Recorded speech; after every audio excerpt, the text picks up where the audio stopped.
Kell on 13.03. Ma arvan, et me võime pihta hakata. Ma tean seda, et Kalev Sepp Eesti Maaülikoolist koos meeskonnaga, kes on siis traditsioonilise põllumajanduse ja karjakasvatuse uuringu autoreid, on teel siia poole. Nad palusid vabandada, aga nad lähiajal jõuavad ka siia. Et juhul, kui meil päevakavas võib-olla saame siin mõne esimesemeks, et võiks ära vaadata, kui Kalev pole kohale veel jõudnud, et teed on nii, nagu nad on. Ma ütlesin, et sõitku turvaliselt, et ta ei kuki jõudkagu. Mul on väga hea meel alustada siis 2019. aasta Lahemaa Rahvuspargi koostöökogu kultuuripärandi koosolekut ja seda päris mitmed põhjused. Esiteks sellepärast, et nüüd nagu me koos oleme käinud ametlikult koostöökogu on siis aastast 2010 käinud ja päris paljud nendest plaanidest on tegelikkuses ka realiseerunud. Ja teiseks just sellepärast, et päris mitmed plaanid, mis on olnud lihtsalt idee tasandil kunagi, taluarhitektuur võiks saada toetusmeetmeid, et nad ongi nüüd reaalselt töös ja teos ja Muinsuskaitseametist Kersti Siim räägib sellest pikemalt, aga ka sellepärast, et tollal 2010 väga paljud ideed, mis tundusid nagu suured, et enamus nendest on tegelikult sellest puudutab uuringul näiteks koostöös päris mitmete osapooltega, kas juba tehtud või viimased otsad teostamisel ja sellest tuleb ka täna juttu, nii et omamoodi on nagu üks natuke suuremat sorti vahearuanne ja just see, et kui me tavapäraselt iga aasta alguses räägime, mida kõik teha on vaja, siis selle tänasel koosolekul saame päris vahvatele asjade otsa vaadata, et mis on juba tehtud ja mis võimalused on Lahemaa kultuuripärandi osas.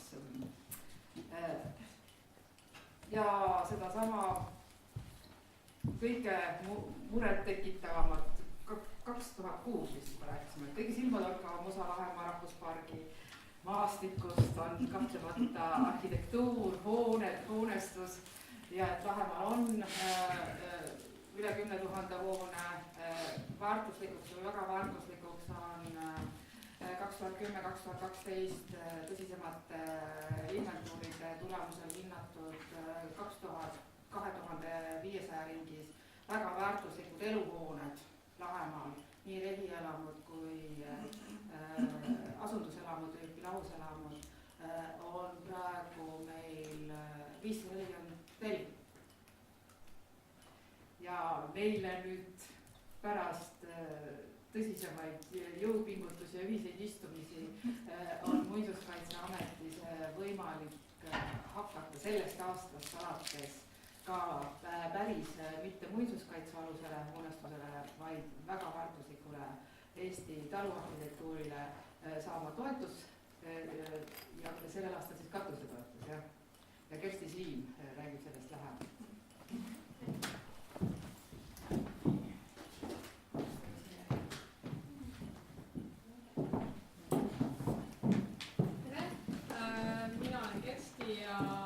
Muinsuskaitseametis peamiselt siis hetkel toetustega ja täna siis räägin lähemalt just sellest lisandunud toetuse voorust, mis siis puudutab taluarhitektuuri. Et selles mõttes väga vajalik ja juba ammu oodatud taotlusvoor on siis nüüd lõpuks avanenud. Et esialgu on siis see mõeldud just taluelamute katusetöödeks, et kuna see summa on piiratud, et siis on natuke piiratud ka need taotlemise tingimused, et mis hoonetele ja mis töödeks. Et hetkel siis just need katused, mis on kõige kriitilisemad hoonete säilimise seisukohast üldjuhul, et siis just katusetöödeks ja sinna alla läheb siis katusekatte ja katusekonstruktsioonid. Et kõik see, mis siis puudutab katust. Et selle meetme raames siis soovitakse siis toetada just seda Eestile omase nagu maastiku ilme ja traditsioonilise taluarhitektuuri säilimist. et see tähendab siis seda, et kui nüüd neid katusetöid plaanitakse, et toetuse alla läheks just need kõige algsemad materjalid, mis on siis ütleme, et kui hoonel on algselt olnud laastukatus, et siis toetatakse just laastukatuse paigaldamist. Kui on olnud näiteks rookatus, sindel, paltsplekk, et just siis see ongi toetatav. Et kui nüüd on soov paigaldada näiteks mõnda muud moodsamat materjali, et näiteks mingi profiilplekk, eterniit, et siis see antud toetuse alla ei läheks. Et siin ongi just see, et ta läheks kokku selle meetme eesmärgiga, mis on just see, et oleks siis nii-öelda ka meil neid täitsa vanu katuseid veel maastikupildis, et loomulikult laastukatuse eluiga on ju väiksem kui mõne moodsama materjali. Aga et need meil päris maastikupildist ära ei kaoks, et siis sinna nüüd soovitakse panustada. Ma mõtlesin, et ma käiks äkki läbi kõik need sellised kriitilisemad küsimused, et mis on nagu tekkinud, et kuna see voor on ka meie jaoks täitsa uus, et siis me oleme siin nüüd viimastel nädalatel hästi palju võtnud kõnesid vastu ja proovinud kõiki nõustada, et kes seda nõu vajavad. Kindlasti esimene see küsimus oligi selle katusekatte materjali osas, et väga palju soovitakse panna tagasi eterniiti näiteks, soovitakse asendada plekiga, et siis seal peaks iga omanik siis mõtlema, et kas ta nüüd soovib tagasi panna seda vana puitkatust enda elamule, kas tal on jaksu seda korras hoida, hooldada, et seal ju kaasnevad ka kõik igasugused hooldustööd, et sellega peab siis arvestama ka. Aga kui see soov on olemas, siis ootame taotlusi. Siis teine asi kindlasti on see, et piirmääraks on siis seatud hetkel niimoodi, et miinimumsumma, mida saab küsida, on 5000 ja maksimaalne 10 000. Et kogu see vooru eelarve on 100 000, et see Eesti peale ei ole väga palju, aga ütleme nii, et algus on tehtud ja ma loodan, et sellest nii-öelda 4-aastasest pilootprojektist areneb edasi natuke midagi jõulisemat ka. Et see miinimummäär, see 5000, tähendab siis seda, et 50% peaks olema ka endal siis omaosalust. See tähendab seda, et minimaalselt peaksid tööd maksma 10 000. Et väiksemad tööd siis ei kvalifitseerugi. Et see on ka üks küsimus, mida on palju siis küsitud ka telefoni teel. Siis kindlasti ma võib-olla näitan ära selle, et kust kõige paremini selle infole ligi pääseb. Et tegelikult see, et kes ei ole veel vaadanud Muinsuskaitseameti kodulehelt seda taotlemise infot, siis tegelikult selle saab siit load, toetused, kooskõlastused ja toetuste all on siis Muinsuskaitseameti toetused.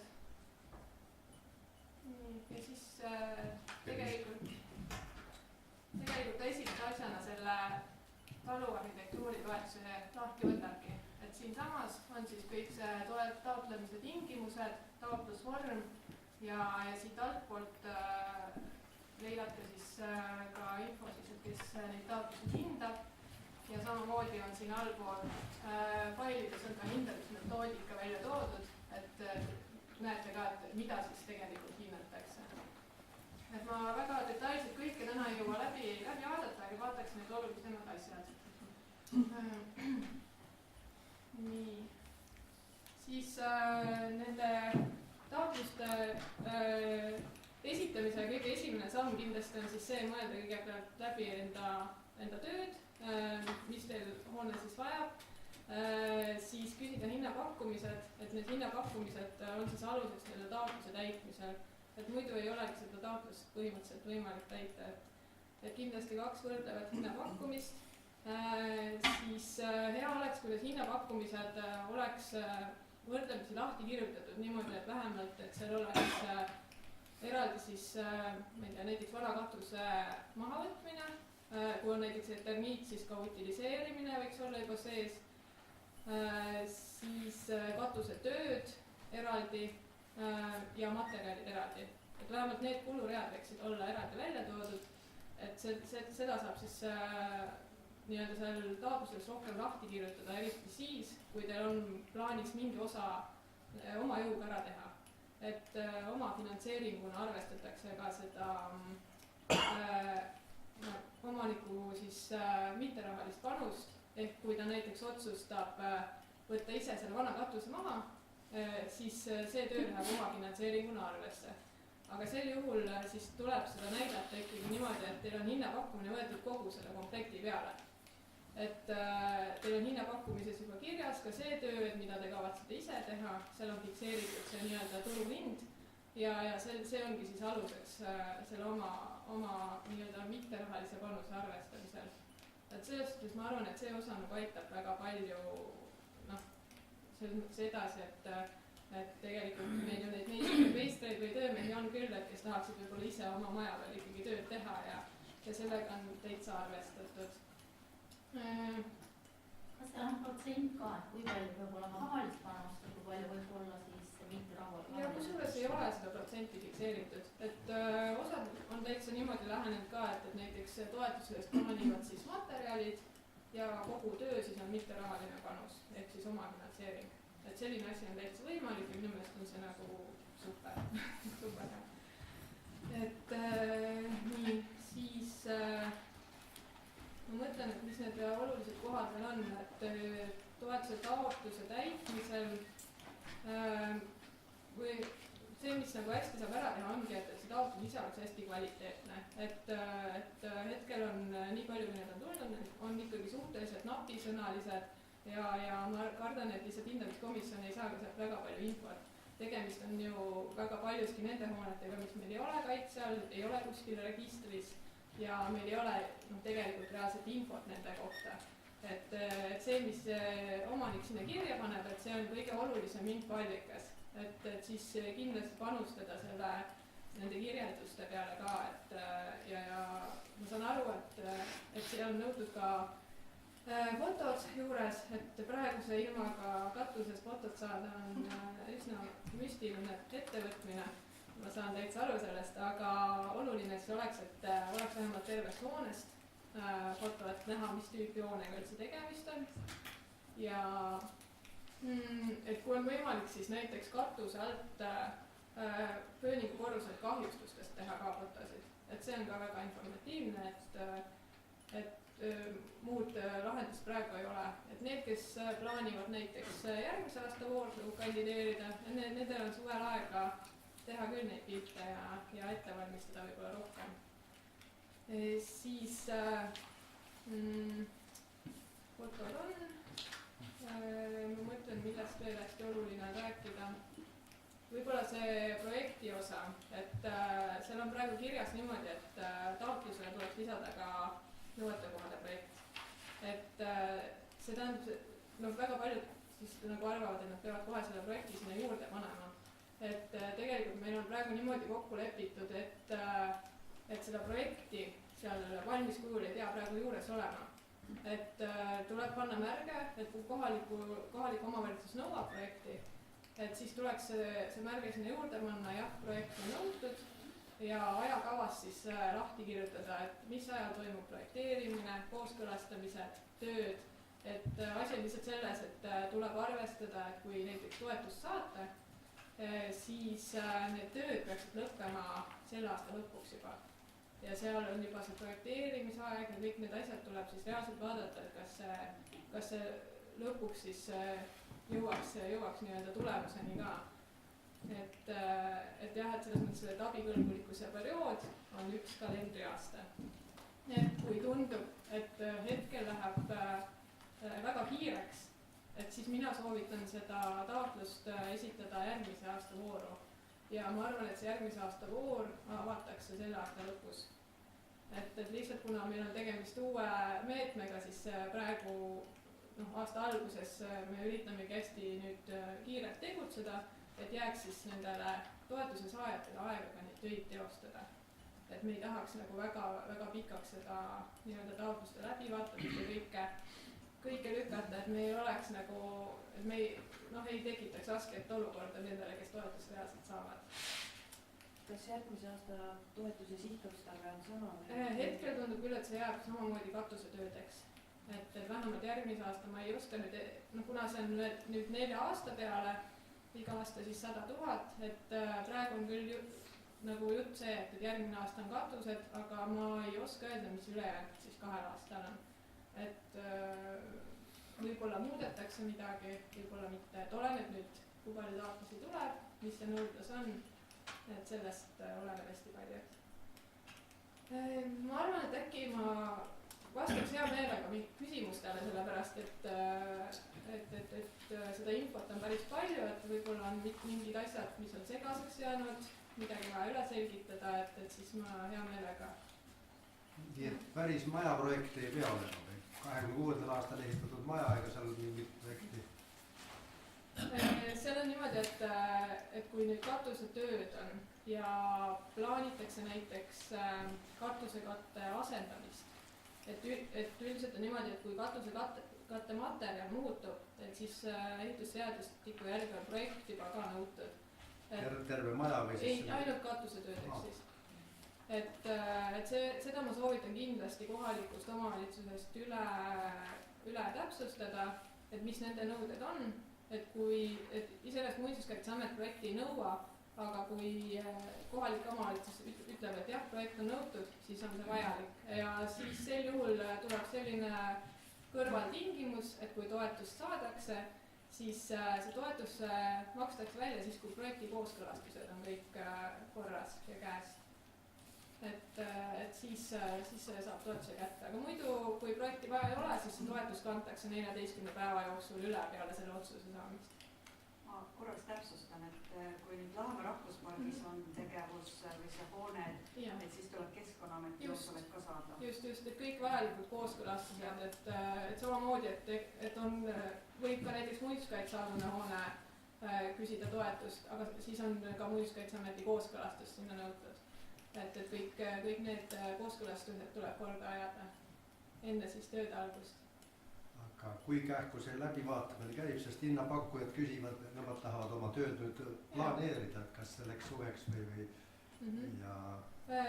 Praegu on niimoodi plaanitud, et me üritame teha nii kiiresti kui võimalik, et see toetuse komisjon tuleb kokku nüüd märtsi keskel ja teeb oma otsuse ära, see tähendab seda, et... Selge, kas ei või jaa? Jah, et lihtsalt nende läbivaatamine võtab ka omajagu aega, aga me nagu anname nendest parima, et see väga pikale ei veniks meil. Nii, aga veel? Ma saan aru, et see kogu summa on kogu Eesti peale. See on tõesti kogu Eesti peale. Kas see võib järgmisel aastal muutuda või praegu on mingi vaikiv kokkulepe, et see jäetud ajal? Praegu on pigem selline vaikiv kokkulepe, et on nii-öelda pilootprojektina riik on sellise kohustuse võtnud, et see 100 000 praegu jääb.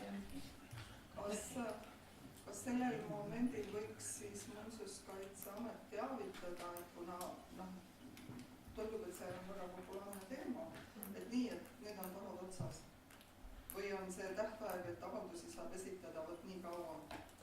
See on 18. veebruarini on see voor avatud, et meil ei ole see, et kes esimesena jõuab, et see saab ka toetuse, vaid et kõik kogutakse kokku ja vaadatakse siis läbi ja võrreldakse oma vahel. Et see on küll. Millal see järgmise aasta voor on plaanis, siis samamoodi veebruariks või?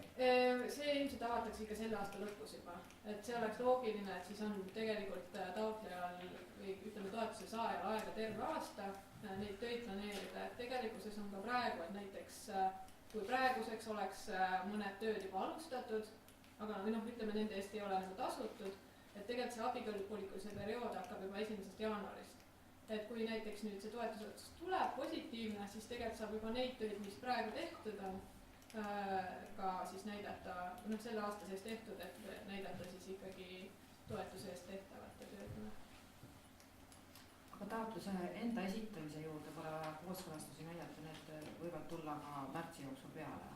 Võivad tulla jah, et lihtsalt siis peabki reaalselt hindama, kas tõesti nagu jõuab kõik need asjad korda ajada, et oleneb, kui suur see projekt on. Ja projektist veel nii palju, et kui näiteks on olemas terve hoone rekonstrueerimisprojekt, siis näiteks toetuse abikõlblikuks läheks see osa, mis on kuni 15% siis terve projekti maksumusest. aga kui on ainult katusetööde projekt, siis saab seda tervet katusetööde projekti ikkagi abikõlbliku kuluna arvestada. et näiteks on selline võimalus ka, et kui nüüd otsustate järgmise aasta vooru esitada taotluse ja näiteks see aasta juba teha projekti, siis sellel aastal tehtud projekt läheks siis ka abikõlbliku kuluna järgmise aasta vooru arvestuses.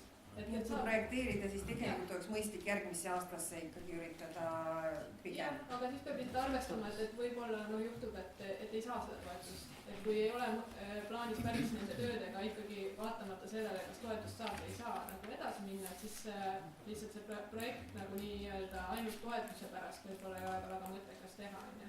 Et alati on see risk, et seda toetust ei saa. Kas neid hinnapakkumisi peab mitu olema materjali ja tööde kohta või ühe firma oma piisab? See 2 vähemalt, 2 võrdlevat. Ja seal peaks olema ka niimoodi, et kui te tahate ka projekti näidata nii-öelda sinna kuluna sisse, et siis peaks olema ka projekteerimise hinnapakkumised juba olemas. Projekt on ka abikõlblik selle? Jah, katusetööde projekt on abikõlblik. Et kui on terve hoone rekonstrueerimisprojekt, siis läheb kuni 15% abikõlblikuks. Mul üks küsimus. Kui nüüd sel aastal või selle esimese avaldusega siit see taotlus nagu läbi ei lähe, kas siis aasta lõpul tuleb uuesti avaldus kirjutada või läheb see edasi automaatselt järgmisse aastasse? See ei lähe automaatselt edasi järgmisesse aastasse, siis tuleks teha uus taotlus ja võib teha uue taotluse, kui te olete ühe korra juba taotlenud ja olete ei saanud. Et lihtsalt see asi on selles, et hinnapakkumised võetakse ju mingisuguse perioodi peale ja järgmine aasta ei pruugi seesama hind enam kehtida. Et lihtsalt teda tuleks siis värskendada, võtta siis kas ettevõtetel see kinnitus, et tõesti need hinnad kehtivad ka järgmine aasta või siis võtta uued pakkumised. Kas ütleme selle ei vastuse puhul te toote nagu välja, et mis need nagu puudused võisid seal olla, et osad lihtsalt langevad ju selle pärast ka ära, et projekti või pole seda teist. Seal on niimoodi, et kuna see käib, hindamine käib punktisüsteemi et siis tegelikult on sellel taotlejal võimalik siis küsida, et kui palju punkte ta mingisuguse kriteeriumist sai. Et selles mõttes ta näeb ära, et mis kriteerium on nagu väiksemalt hinnatud, et muidugi kui sul on juba taluhoone, et ega sa seal palju midagi ise ei saa teha, et see punktisumma nii-öelda kõrgemaks tõuseks võib-olla ainult seda, et kui see taotlus on kvaliteetne. Taotluse kvaliteet on üks asi, mida hinnatakse. Et kui hästi on lahti kirjutatud kõik kulud, kõik ajagraafik planeeritud, et seal saate panustada, aga ülejäänud osas on nii nagu on ilmselt. Aga nagu ma aru sain, kui algselt on olnud pilbas, praegu on eterniit 65 aastat peal olnud ja nüüd tahaks panna kivi, nii et see ei ole abikõlbulik. See ei läheks jah toetuse alla. Ainult pilbast tagasi. No ma arvan, et seal oleks mõeldav, selles mõttes pilbas taas. Laast, no jah. Siis koju tagasi. Et kui ma ei ole, selles mõttes on nagu tulnud ka selliseid ettepanekuid, et teha siis laste asemel sindel panna.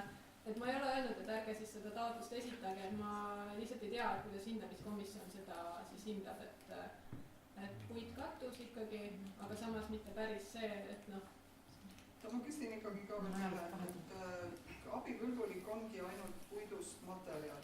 Ei ole ainult. See on see, et kui näiteks on taluhäärber 20-ndates, 30-ndates on olnud näiteks valksplekk katus seal algselt peal, siis on valksplekk abikõlblik. Aga siis ma pean tõestama seda, et ta on olnud? Just, et kui näiteks on vanu fotosid alles ja siis on teine variant on see, et kui seal all ei ole seda vana katust alles, siis hindab hindamiskomisjon, et mis seal piirkonnas iseloomulik on sellel ajastul olnud, et seda tuleks siis vaadata, et vaevalt, et siis taluhäärberite puhul on valkskatus täiesti nagu mõeldav katusekattematerjal, et selles mõttes, et kui te teate, et seal on näiteks laast olnud, aga mõtlete, et paneks selle valkspleki, et siis see on teie risk, et kas see läheb läbi või ei lähe, et mina seda nagu ei oska öelda, et üldiselt taluhäärberi puhul mina ei näe põhjust, et miks mitte, aga teised hooned ümberringi on juba kivi peal ja nüüd pannud selle uuesti laastusele ja toomust väljakas. Kas neid hindamiskriteeriumid on avalikult seal kodulehel ka või et selge on ju see, et konkurss on hästi tihe, et selle järgi juba saab ju vaadata, et kas üldse on mõtet. Just, et kindlasti ma soovitan, et majaomanikud siis hindaks ka kriitiliselt oma elamut, et kui näiteks on palju ümberehitusi juba tehtud, et siis võib arvata, et neid punkte tuleb ka vähem. Või kui te plaanite ise juurdeehitusi või ümberehitusi, näiteks paljud tahavad võtta ju katusealust ka kasutusse, et näiteks katuseaknad, katusehuurid, vintskapid, et kõik sellised asjad ikkagi mõjutavad selliseid hindamistulemusi ka. Need ei ole nagu keelatud, aga siis peab arvestama lihtsalt see, et hinnatakse selle hoone autentsust, et see, milline ta kunagi oli, et vaadatakse neid osasid ka. Aga on need kriteeriumid üleval? See on tingimused ja 3000. Rahvuspargi väärtuslik hoonestus on seal ka üheks tingimuseks ja Lahemaa rahvuspargi puhul on ju meil nagu see inventuuride tulemusel nagu ära hinnatud, et 544 taluelamut, mis on väga väärtuslikud, et juhul kui nad näiteks toimub hoone katuse remont, siis on teil ainult vaja tegevuste kirjeldust ja fotosid. Koos eelarvega, sellepärast et remondi puhul ei ole ju ehitusteadust vaja. Ja siin on ära toodud need, te saate ise kõik kindlasti siin praegu väga hästi ei näe, et need hindamiskriteeriumid on siin toodud. Neid on kokku 5. Ja selle alusel siis hindamiskomisjon hakkab oma tööd tegema. Et ma tahtsin sellest ehitusaastast rääkida natuke. Soovisin veel täpsustada, et kui neid taotlejaid on Eesti peal ilmselt päris palju ja neid maksimumpunktide saajad oletame rohkem, kui see aasta seda finantseeritakse, kuidas siis otsuseid tehakse?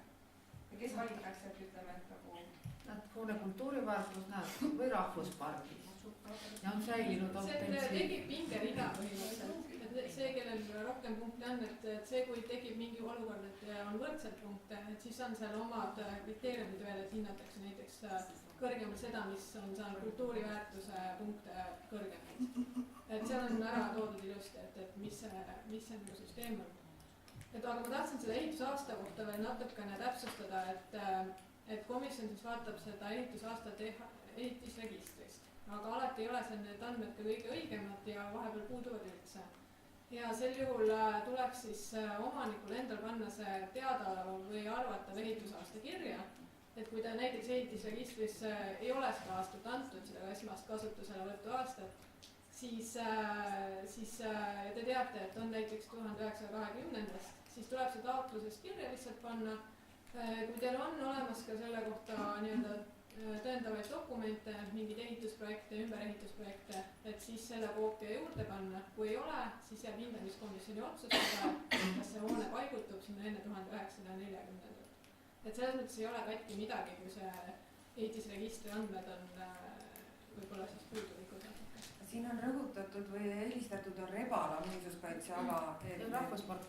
See on niimoodi, et Rebala muinsuskaitseala, siis on kõik rahvuspargid, mis meil on ja muinsuskaitsealused hooned, kuna üks kriteerium on hoone kultuuriväärtus, siis nendel aladel on see kultuuriväärtusega fikseeritud.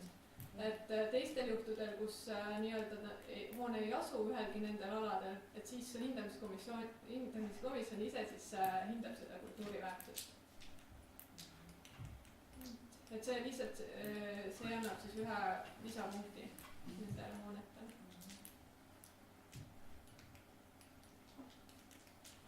Sooviks ühte asja küsida, et pidanud läbi see taluhooneks, abihoone võib ka kvalifitseerida? Ei, et ainult elamud. Ainult elamud, jah? Just, et jah, et kuna see summa ise ei ole ka nüüd teab mis suur, et siis mingisuguse nagu eelvaliku me ikkagi tegime. Diskussiooni tulemus. Just, diskussiooni tulemus. Aga igal juhul minule võib helistada, küsida, et kui tekib küsimusi näiteks toetuse taotluse täitmisel, et mõistlik on ennetada seda taotluse tagasilükkamist ja helistada alati, et seda võib täitsa teha. et kui, ma ei tea, kui keegi küsida rohkem ei taha, et siis ma lasen teil edasi minna programmiga. Aitäh! Lahemaa rahvuspargi taluarhitektuuri puhul võib siis minu poole ka pöörduda, et meil on siin inventuuride andmeid on siin ka, et me saame ka abiks olla. See, siis kui on vaja seda kirjeldust selle hoone kultuurijoolisele ja arhitektuursele väärtusele, et siis on meil ka. Aga me anname need andmed ka otse komisjoni.